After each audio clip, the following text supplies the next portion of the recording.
This is the Craft of Coaching podcast, where you'll learn about how to become a life coach with a strong skill set through understanding the craft of coaching. I'm Kate Swoboda, also known as Kate Courageous.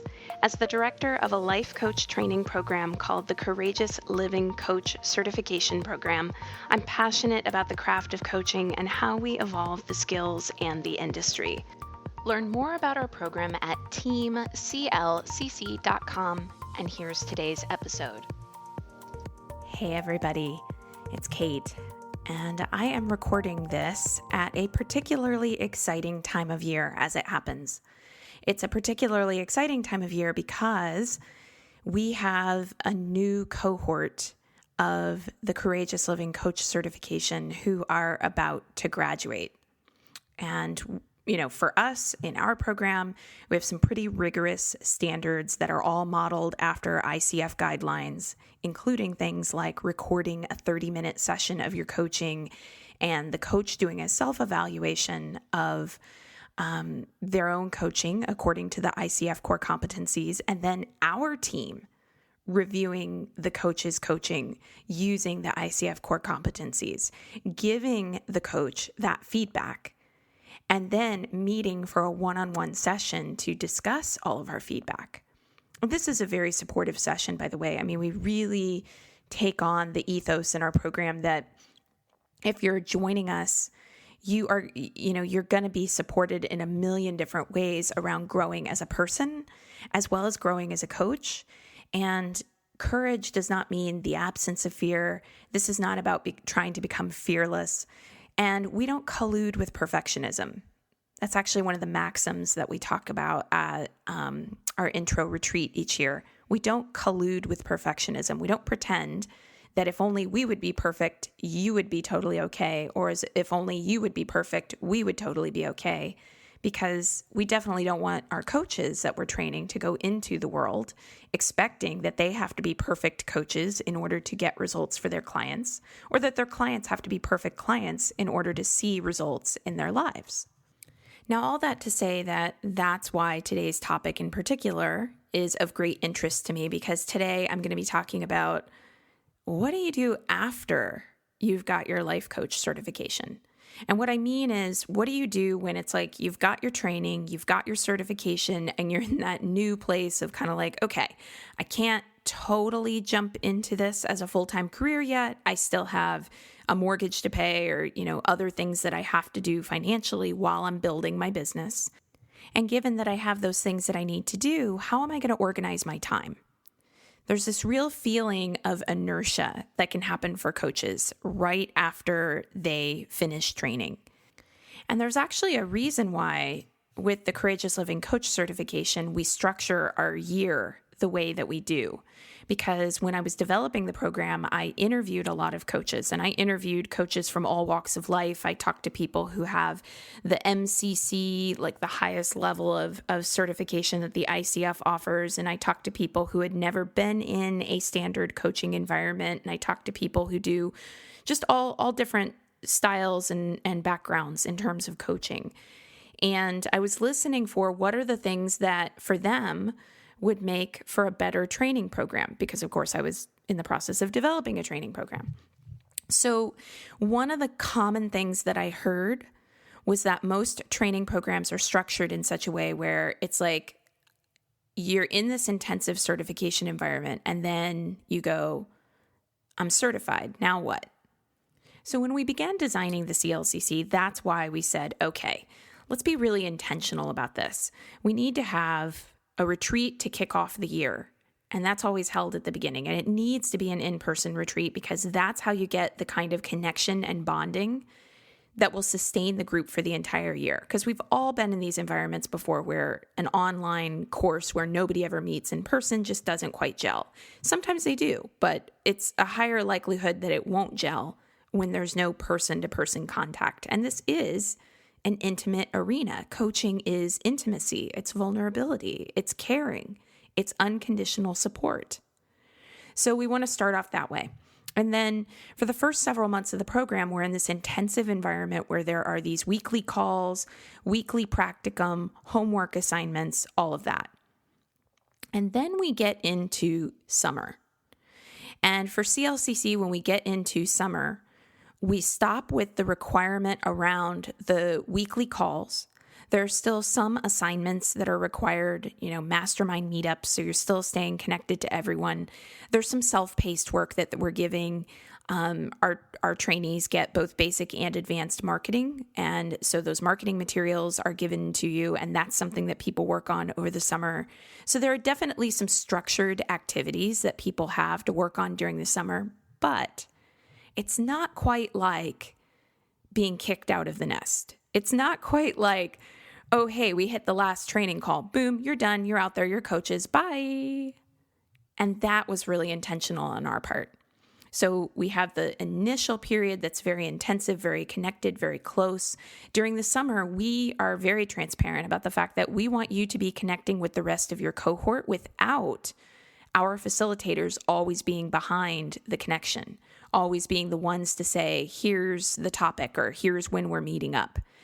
And this approach, I think, is one of the reasons why CLCC has been so successful with people staying connected long after the program is over. And if you read any of our testimonials, you'll see that that's what people say.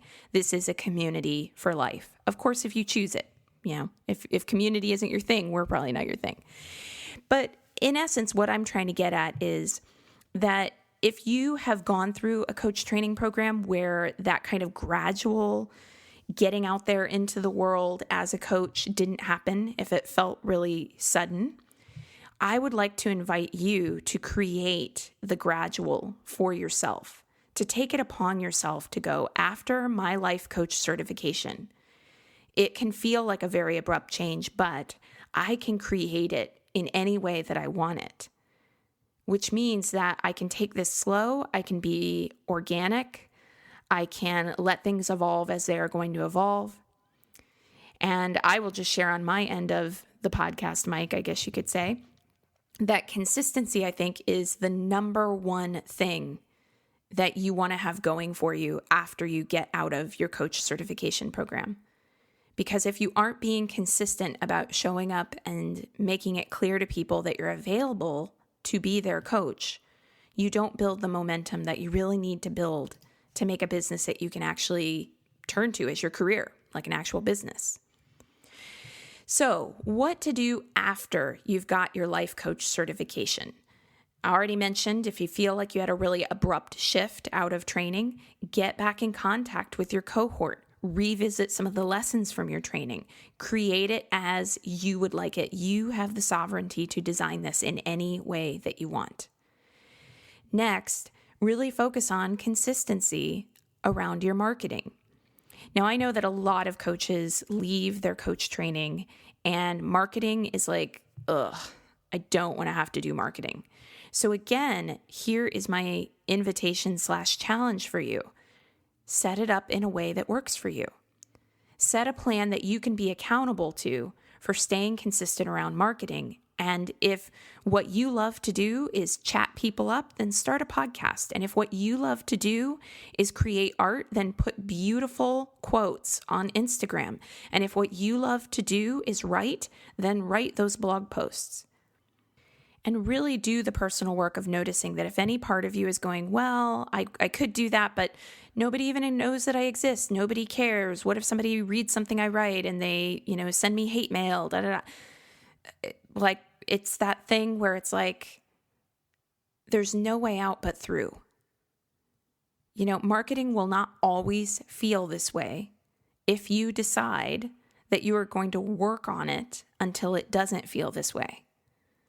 And I always like to give the example of, if you take 30 days of your life and you say, I am going to get 1% better, teensy, 1% better at something every day for 30 days. 30 days later, you will be 30% better. And 60 days later, you will be 60% better. That's more than halfway to 100%, my friends. And then 90 days later, that's only 3 months. You will be almost to 100%. But you've got to decide on that 1% better And that is the thing. And whether it's a mental shift that you need to make, or if it's a get your butt in the seat and write the blog post for your 1%, whatever that is, that's what you got to do, because that is consistency. That is accountability. That is showing up. Now, here's something I would say don't do after you've got your life coach certification. Don't blow a bunch of money on high ticket items. Don't blow a bunch of money on a big marketing course. Big as in like a, $5,000, $10,000 mastermind type thing.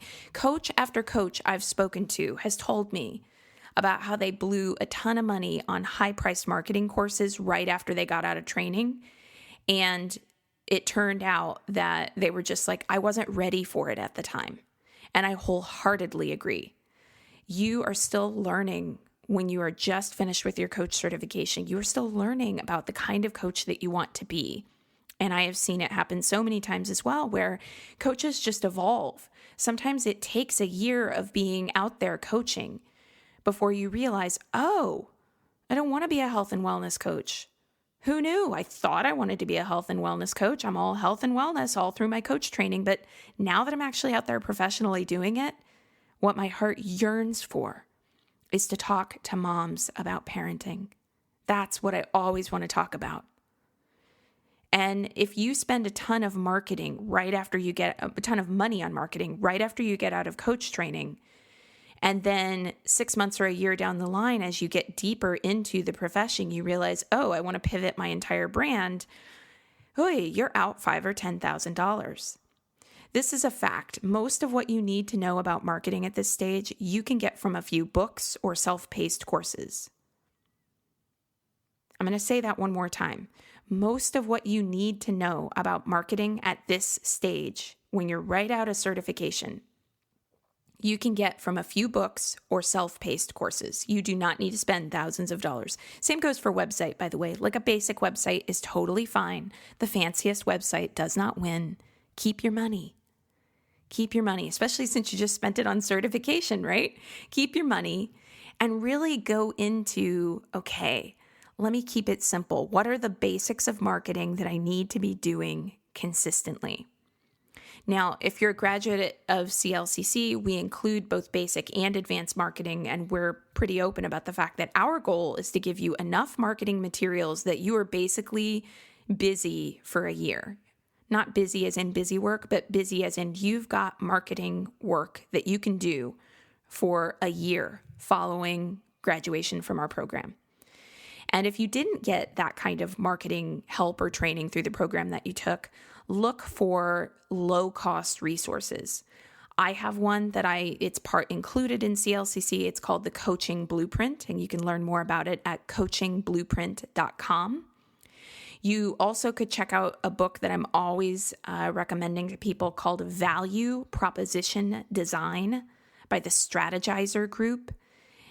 Or Alexander Osterwald, whichever one. You can look it up on Amazon, of course, Value Proposition Design. And that book, I think, is excellent. It's only like, $20, $30.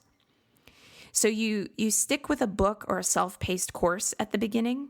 And here's the thing, because I know I've heard this before too, where people are like, oh, no, I need the accountability. I need like a program. I need someone checking in with me. It's like, here's the truth bomb. I'm going to let go here. If you can't stick with a book or a self-paced course, that is the bigger problem that needs to be addressed. As a coach, take that on as the area to look at, because it's just not a high commitment to ask of someone that they take 15 minutes a day to work on learning a little bit about marketing, or 15 minutes 3 times a week to learn a little bit about marketing. And at least for me, speaking for the Coaching Blueprint, each module has a series of exercises, and intentionally I designed all those modules to try to give you little 15, 20-minute exercises. And some of them do take longer, but you can do a little bit each day and get pretty far. So if you can't stick with a book or a self-paced course to do your marketing learning, that is the first thing that you need to look at. Take that on as the next area of development for yourself as a professional coach. Now I'm going to go to the opposite end of the spectrum around this, what to do after you've got your life coach certification, and talk about burnout. Because that's the other thing that I see. There's a tendency for most coaches to go into one of two polarities. There's either, I'm totally intimidated by all things marketing, and now that I'm a coach, I feel like now what? And so I just go into my fear and I hide out and I don't do anything. I don't use any of my coaching skills.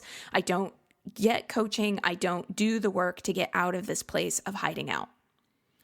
But equally as dangerous is the opposite polarity. And perfectionists, listen up, because this is probably something you could be inclined to do.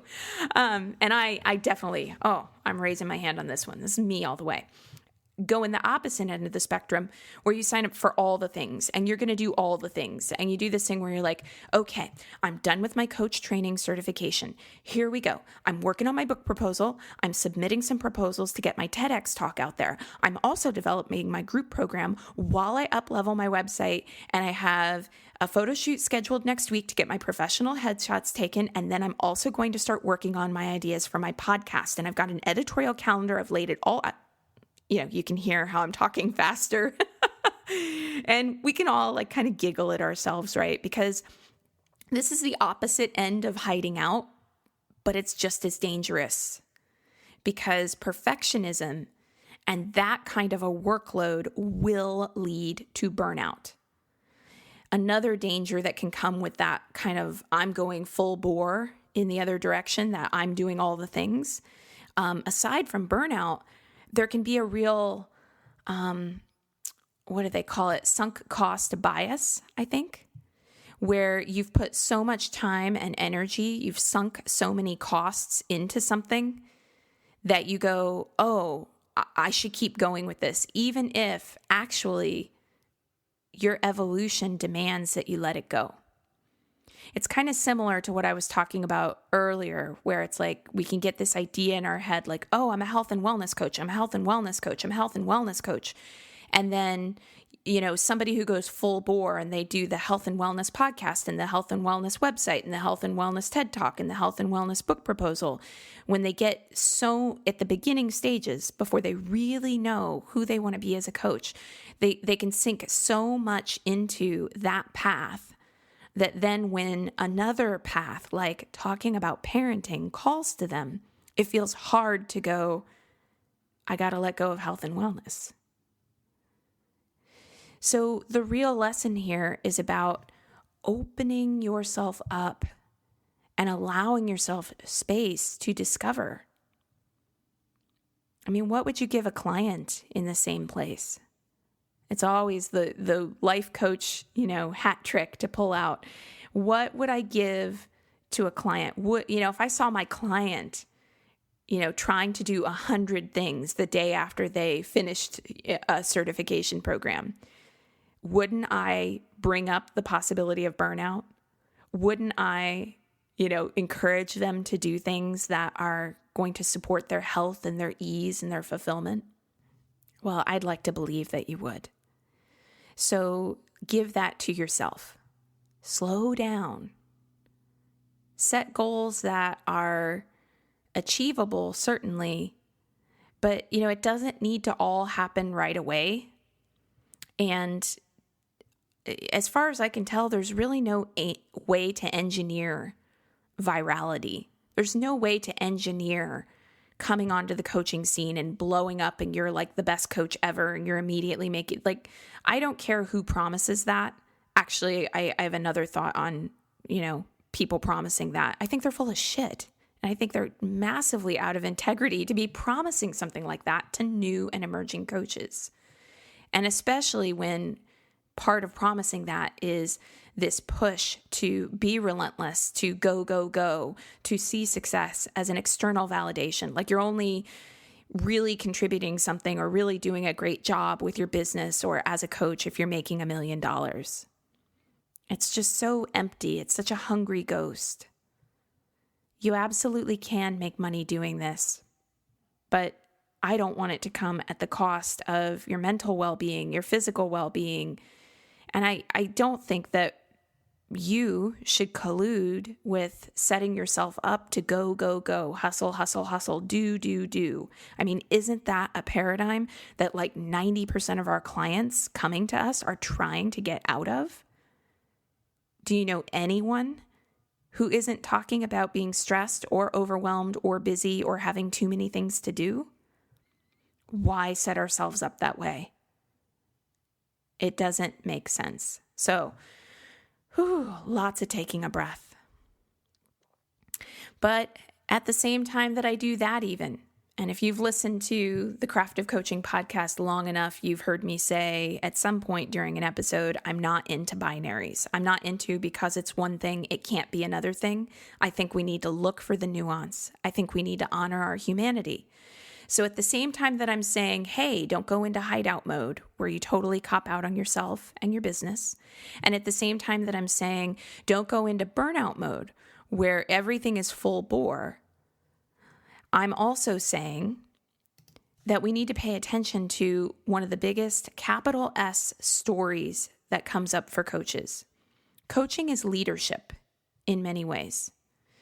And the story, capital S story, as in an internal narrative, that your personal health, ease, and fulfillment is the inevitable cost of being able to fulfill your role as a coach is your biggest leadership weakness. If you think, and you might not consciously think that, and you might hear this now and you might go, oh, I don't think that. But if you are living your life in such a way that really to fulfill your role as a coach, your personal health, your ease, your fulfillment, your relationships, your parenting, etc., if that is all suffering, then there's a story that's there that those things can't coexist peacefully. So the story that your personal health, ease, and fulfillment is the inevitable cost of being able to fulfill your role as a coach is your biggest leadership weakness. And we could actually shift this slightly because I know that sometimes people don't think of this in terms of being a coach per se. So I'll say it slightly differently. The story that you building your business. So the story that your personal health, ease, and fulfillment is the inevitable cost of you building your business is your biggest leadership weakness. To exemplify this point, I'll say that, if you've ever been in a situation where you were really down and tired, low energy, you're out running errands, and then you run into someone who maybe you haven't seen in a while, and within minutes you're, oh, hey, how are you? And you're laughing and you're feeling energized. Then you've seen firsthand that the idea that you have no choice around feeling exhausted and depleted is BS. So the story that you becoming a professional coach and fulfilling that role or building your business cannot be in parallel with health and ease and fulfillment, happiness, showing up for your kids, showing up for your partner. That's the leadership weakness to work on. Aside from physical illness, feeling exhausted and depleted is a mental shift.